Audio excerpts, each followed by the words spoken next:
Hey, what's going on everybody? Welcome back to another episode of my GT6 Pro Drifting series, and in this episode I'm featuring this. It doesn't need any introduction because everybody knows what this thing is, and if you guys don't know what this car is, then I suggest you go ahead and take your keyboard, smash it over your head. I'm just joking. But look it up if you don't know what this thing is, but I'm pretty sure the majority of you guys that follow my videos do know what this car is. It's an AE86, of course. This is the whatever special version, I can't even pronounce it, I'm not even going to try. But once it was tuned, it just looks absolutely awesome. The paint job is a chrome paint job. I think it's called GT Japanese dash C, something like that. I don't fucking know. But it looks really good. I think it sort of looks like steel. Again, that's why I chose this color. And I don't know. I think it looks very, very good. So a bunch of you have actually asked me in the last episode to tune one of these things, and it looks pretty awesome. Anyway, let's go on to the setup so I can show you what this thing has. It has 350 brake horsepower and it weighs 892 kilos. Now this actually weighs a lot less once you tune it, but I added in a bit more weight so I can change the front and rear weight distribution to 50-50 because there was a little bit more weight at the front than it was at the back. So I basically had to go around and mess around with the front weight distribution, front and rear weight distribution, just so I can basically get this to 50-50, because after I've done that, it just handles so much better.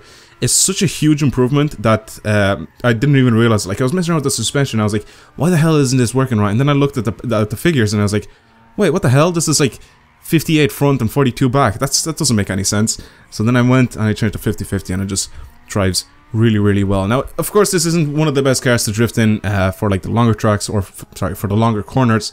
But you know, in game, it's sort of a little bit different. But for these tracks, like Tsukuba, for example, it's just absolutely perfect.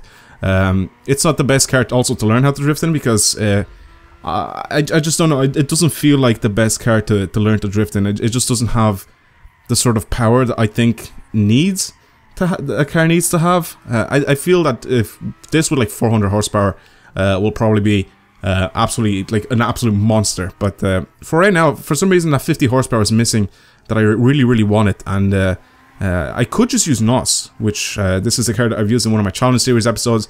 I had a different setup back then, but I used it with NOS, and I was drifting around with NOS in this thing, which is awesome. That's why you'll see that I have NOS bought in my setup. But I don't use it in this video, I just drive around normally.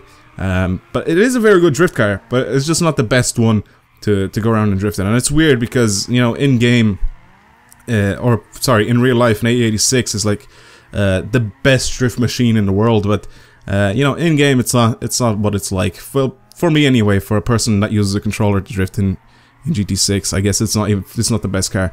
But anyway, hopefully you guys enjoyed this episode. Thank you for watching, and if you have any more suggestions on any future cars that you want me to do in Project Drifting episodes, leave them down in the comments below. And that's about it. I'll see you guys later. Thank you for watching. Goodbye.